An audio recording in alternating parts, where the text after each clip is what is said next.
In case you guys have ever been wondering, TPOT is my personal favorite BFDI season, and for good reason.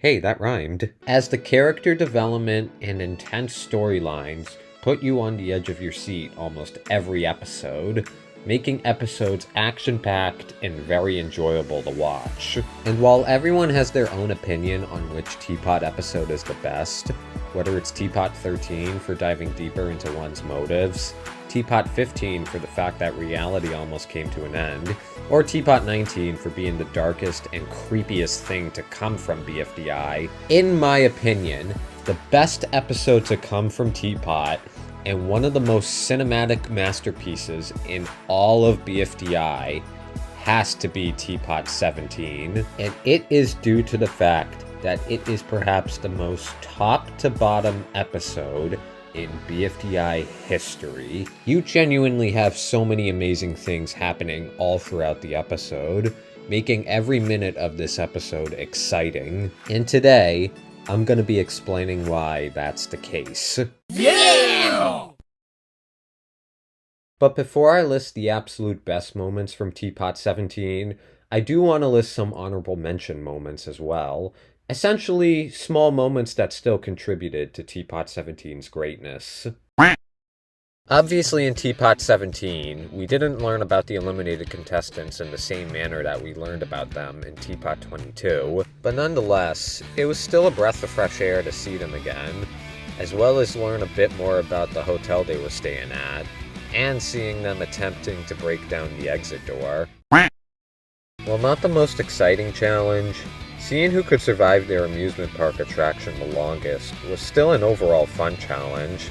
And hell, it was really cool to see the amusement park again. Tennis Ball vs. the Force was good in this episode only. It became annoying in TPOT 19. Just outside of the absolute best moments, I have TV's battle with Grassy and Tree. As cool as it was to watch, it didn't last long enough, nor did it leave a big impact on me. On top of that, this felt a bit more like TV being petty towards Tree and Grassy over leaving him behind, as opposed to an epic battle. Now with all those honorable mentions out of the way, it's time to list the moments that make TPOT 17 stand out in the best of ways.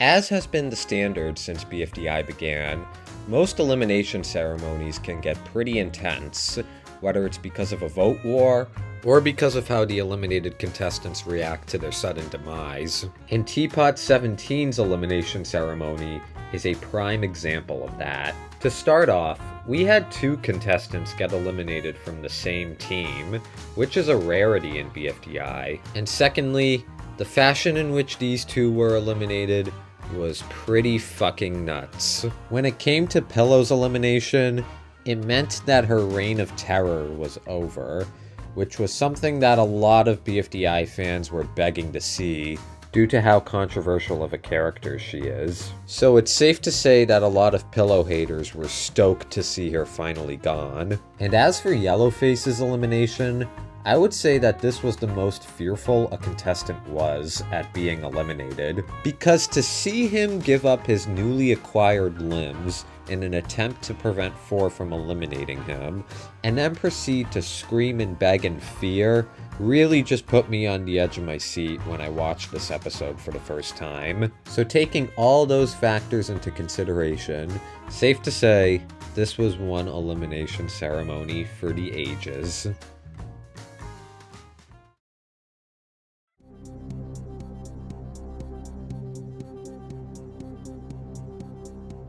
Obviously, BFDI is no stranger to letting the contestants host. This happened multiple times in BFDIA, and we saw Donut do this in BFB. But the moment that Bottle announced that she was doing hosting duties in TPOT 17, I knew we'd be in for a hell of a ride. Now don't get me wrong, I already liked Bottle before this episode, as she's always been that fun comic relief character that every series needs. But to see a silly little goober like her not only become the host, but do a damn good job at it was so entertaining, as she really busted her ass the entire episode, from hosting Cake at Stake, to setting up the challenge, to engaging with the viewers. All the while still acting like her bubbly self throughout. It's episodes like these that help viewers realize how great a character can be. And even though Bottle was unfortunately not long for the game afterwards, I'd say she definitely made her mark in this episode.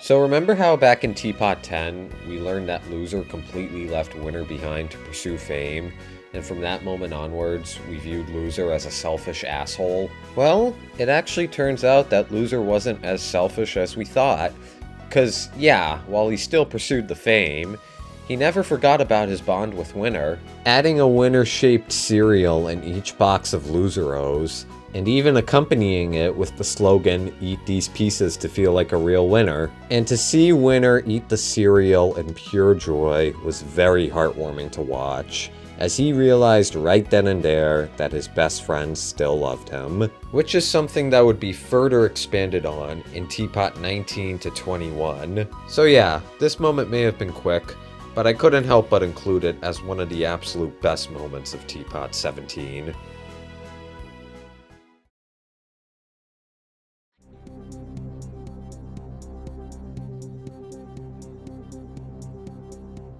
Yeah, we knew Pencil and Book would have an interaction with each other the minute we learned that they'd be competing on the same attraction. But Jesus Christ, it escalated to such an intense level, yet such a satisfying level. As per usual, Pencil was acting like an arrogant and selfish bitch for the umpteenth time, which led to Book confronting her about how she's gotten worse. Pencil then forcefully makes Book join her alliance, obviously as an attempt to use Book as bait, which in turn leads to Book giving Pencil the cold-blooded truth.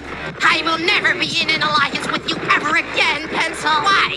Why not? Because you want to know why, Pencil? Because I hate you! Okay, I think it's safe to say that most people were very shocked to hear those words come out of Book's mouth. But in all honesty, I didn't flinch a muscle when Book said that to Pencil, because to me, I knew this moment was coming where someone was going to put Pencil in her place. Sure, I wasn't expecting Book to say to Pencil that she outright hates her, but still, the insanity of this moment was inevitable.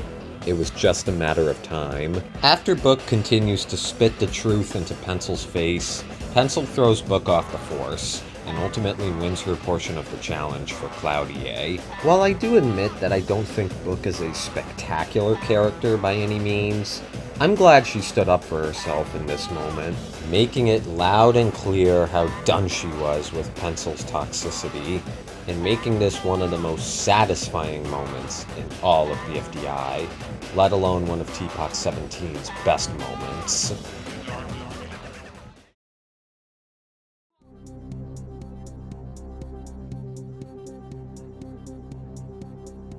For the record, I'm just going to refer to Bommy, Belle, Barfbag, Needle, and Purpleface as the Exiters, considering that they are the New Age Exiters. So with that being said, the hype around the Exiters and their whereabouts was already building up leading to TPOT 17, and it just so happened to reach its peak once they ran into 6. Once the Exiters ask 6 about 1, 6 goes crazy, and thus they begin their escape from the Equation Playground, and by episode's end, they run into the door that leads them into 4, and by extension also run into Purpleface. While this moment was rather brief, what makes it iconic was the suspense. especially given what we know now about the Algebralians. Specifically, what 6 meant by 1 was supposed to be gone, referring to how they locked 1 up in the moon, as we saw in TPOT 20. So yeah, it may have been brief, but it was also important, as it has set the stage for 6 and the Exeter's potential roles in Defeat 1. Oh yeah, and speaking of 1...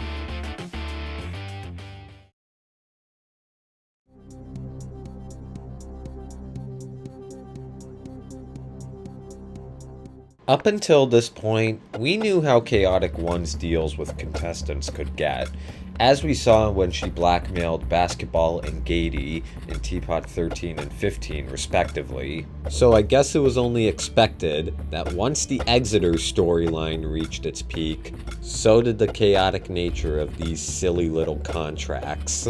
But what wasn't expected was for Donut of all people to be the reason why this headline would peak. As per usual, 1 presented Donut the contract, promising to give him new arms if he signed, to which Donut grew suspicious about. But unlike Basketball and Gady, his suspicions were so high that he tried to sneak out without signing the contract. Of course, 1 being the evil little girl that she is, didn't take too kindly to this. As she continues to push Donut into signing, Donut continues to question her, asking why he would sign, considering how she's trapped the Exeters after they signed. 1 then begins to flip shit, telling him it's for his arms, and that he shouldn't have to worry about the details of the contract, convincing him to act selfish and how it would only be fair for him to do so. And by the time 1's ramble is all said and done,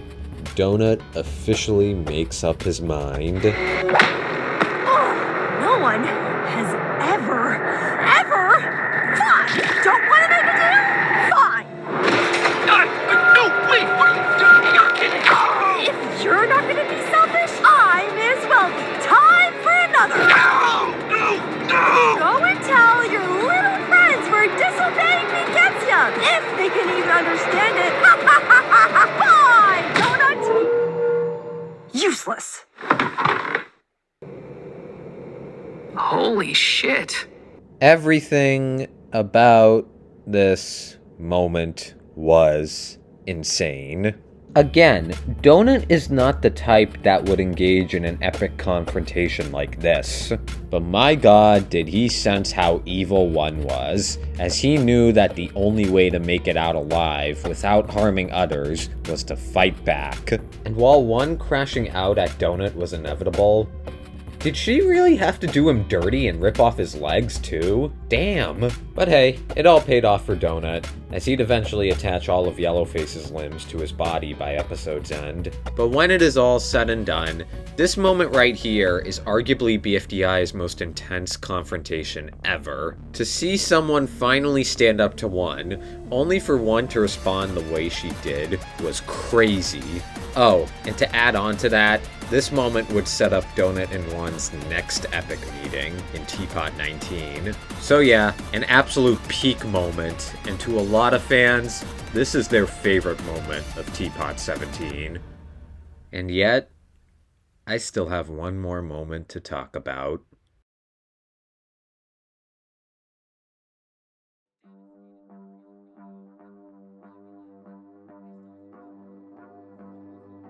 Oh, like there'd be any doubt I'd save this moment for last, as this moment not only cemented Penn's legacy, but it taught us a powerful lesson about life. As you all know, Penn's been my favorite BFDI character forever, having always stood out to me as such a cool, kind, and relatable guy. And his relatability was showcased in the best of ways just 1 episode prior, when he famously crashed out at Pencil for all of her dirty actions. And yet, despite that peak moment in TPOT 16, Penn continued to peak in this episode, putting his differences with Pencil aside and going out of his way to teach her, and by extension the audience, to never stay stuck in the past, as you'll only do harm to yourself and others. Instead, Remember and cherish the memories you've made with your loved ones, because they've helped make you become the person that you are today. And as hard as it is to let go of the past and move forward, life's also gonna bring you new memories and loved ones along the way. For Pen to do something so thoughtful for such an awful person like Pencil just speaks volumes about the type of guy he is. And not only does it cement him as one of BFDI's best characters, but it also reassures you that no matter what you go through in life, there are still so many incredible things awaiting you, and that you should make the most of them. It's too bad Pencil didn't take this lesson to heart, as we saw in TPOT 19, but yeah, we're not going to talk about that. Overall, this is not just my favorite moment of TPOT 17, but it might be my favorite BFDI moment ever. And for Pen to be the focal point of this moment proves exactly why he's my favorite. That's all I've got to say, I guess.